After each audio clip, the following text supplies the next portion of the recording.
Selamat bertemu lagi dengan kami di Talk at Proxys.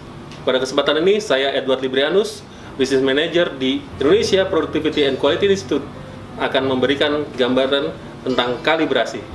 Kita awali dengan pertanyaan, mengapa kita harus kalibrasi?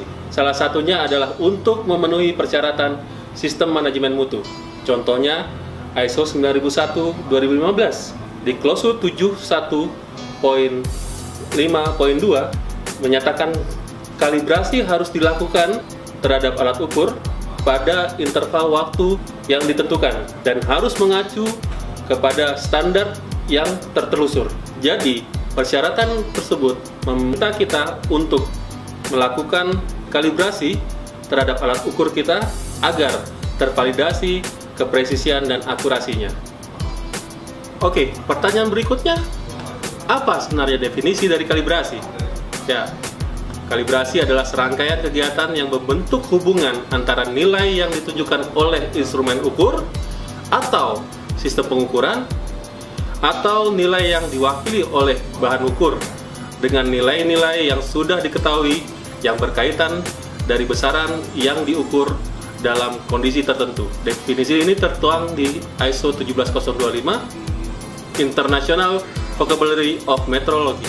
Ya, seperti yang dipersyaratkan, bahwasanya aktivitas kalibrasi harus mengacu terhadap standar yang tertelusur. Apa yang dimaksud dengan standar tertelusur? Suatu standar yang lebih rendah mengacu ke standar yang lebih tinggi dalam suatu jaringan yang menyatu secara internasional melalui sistem tingkat kalibrasi yang tidak terputus. Tujuannya adalah agar didapatkan kesamaan harga atau nilai dari suatu besaran dimanapun dilakukan pengukuran.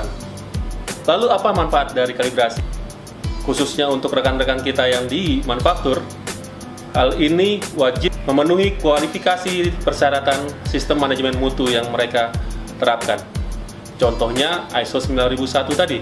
Mereka juga melakukan kalibrasi untuk meyakinkan hasil output produksi mereka. Juga untuk kepentingan pengendalian produksi yang baik, meyakinkan pembacaan alat ukur yang dipakai, juga meyakinkan laporan didasari oleh data yang akurat. Rekan-rekan di produksi sangat mengandalkan alat ukur yang terkalibrasi untuk proses mereka agar berjalan dengan baik.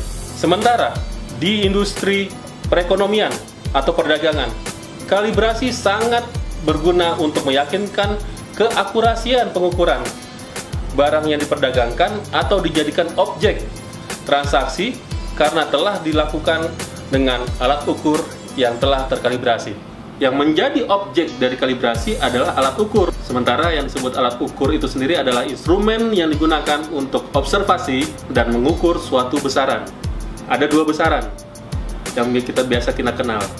Satu, besaran dasar, dan kedua, besaran turunan. Besaran dasar banyak kita kenal di lingkungan kita, seperti panjang dengan satuannya meter, inci, lalu massa, gram, pound. Ada juga satuan dasar waktu seperti second, hours, dan banyak lainnya. Sementara yang disebut dengan besaran turunan itu berasal dari besaran dasar yang dikombinasikan antara satu dengan lainnya.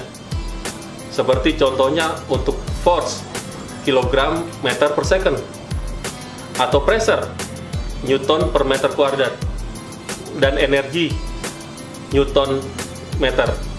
Itu banyak juga kita temukan di lingkungan kehidupan kita sehari-hari.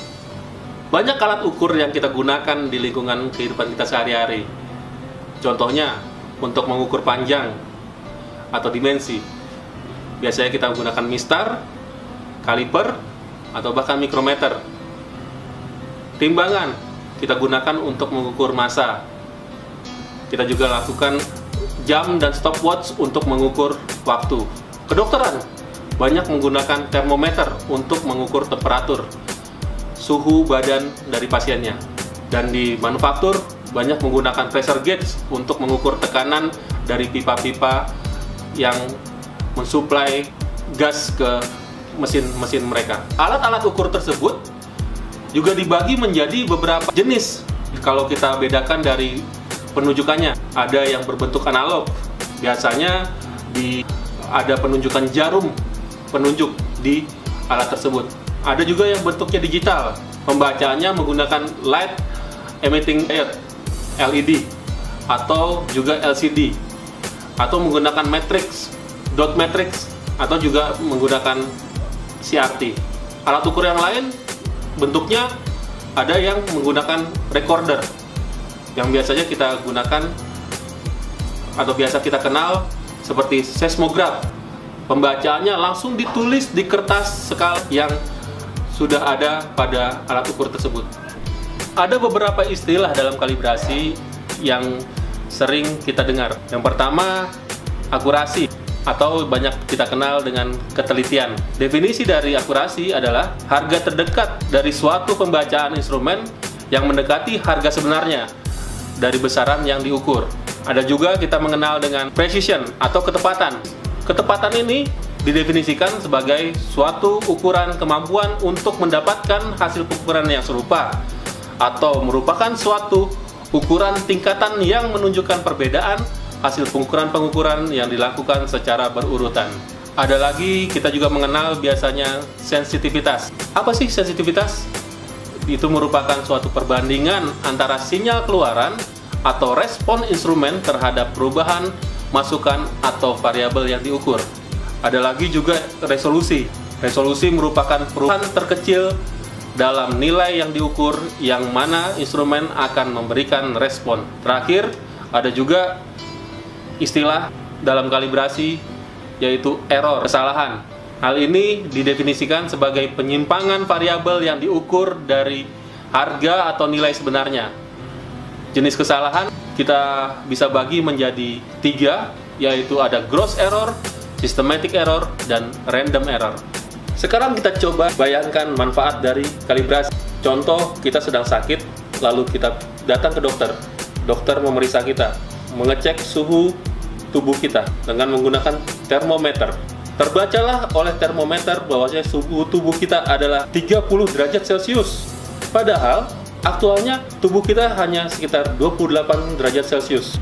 Tapi karena termometer tadi tidak terkalibrasi, dia akan memberi penunjukan yang salah. Kapan kalibrasi itu dilakukan? Kalibrasi sebaiknya dilakukan pada saat pertama, yaitu saat alat ukur tersebut baru dibeli atau baru akan digunakan. Alat ukur yang baru dibeli sebelum digunakan sebaiknya dilakukan kalibrasi terlebih dahulu. Yang kedua, di saat dia telah mencapai waktu tertentu, contohnya pada setahun sekali atau 6 bulan sekali. Dan yang ketiga, di saat alat ukur tersebut diduga rusak akibat jatuh ataupun kesalahan pemakaian. Dari 3 hal tersebut, kalibrasi harus dilakukan. Nah, demikianlah penjelasan singkat saya terkait dengan kalibrasi. Berikutnya, saya akan menceritakan sedikit tentang IPKI Calibration Lab.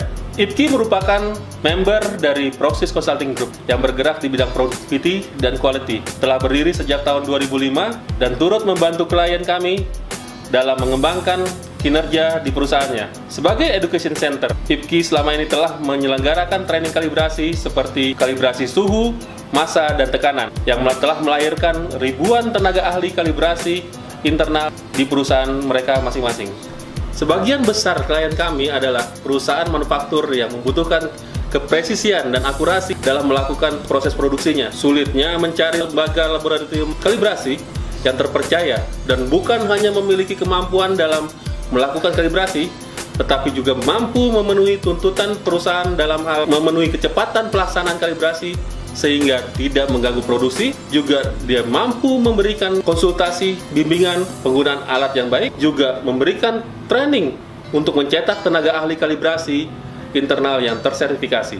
Untuk menjawab tantangan itu, Indonesia Productivity and Quality Institute (IPQI) terpanggil untuk membantu dan memberikan solusi atas kesulitan tersebut. Maka di awal tahun 2016 ini, kami memperkenalkan IPQI Calibration Lab yang akan membantu kebutuhan perusahaan untuk mengkalibrasi alat uji dan ukur mereka, baik itu dimensi, massa, suhu, tekanan, gaya, dan lain-lain. Juga memberikan service training untuk teknisi kalibrasi dan memberikan juga training kepada petugas kalibrasi bersertifikasi dari Lembaga Sertifikasi Profesi (LSP). karena IPKI telah bekerja sama dengan BNSP yang belum banyak dilakukan oleh lembaga kalibrasi lainnya. Ini menjadikan IPKI berbeda dengan lembaga kalibrasi yang telah ada saat ini. Kami mengundang Anda, para profesional productivity dan quality, untuk ikut bekerja sama dengan kami meningkatkan kualitas kalibrasi di perusahaan Anda, sehingga kinerja proses kalibrasi di perusahaan Anda meningkat dari hari ke harinya. Untuk informasi lebih lanjut, silahkan hubungi kami di kontak-kontak berikut ini. Demikian penjelasan saya pada kesempatan kali ini. Saya ucapkan terima kasih. Semoga kita dapat terus bekerja sama demi meningkatkan kinerja di perusahaan kita masing-masing. Salam improvement.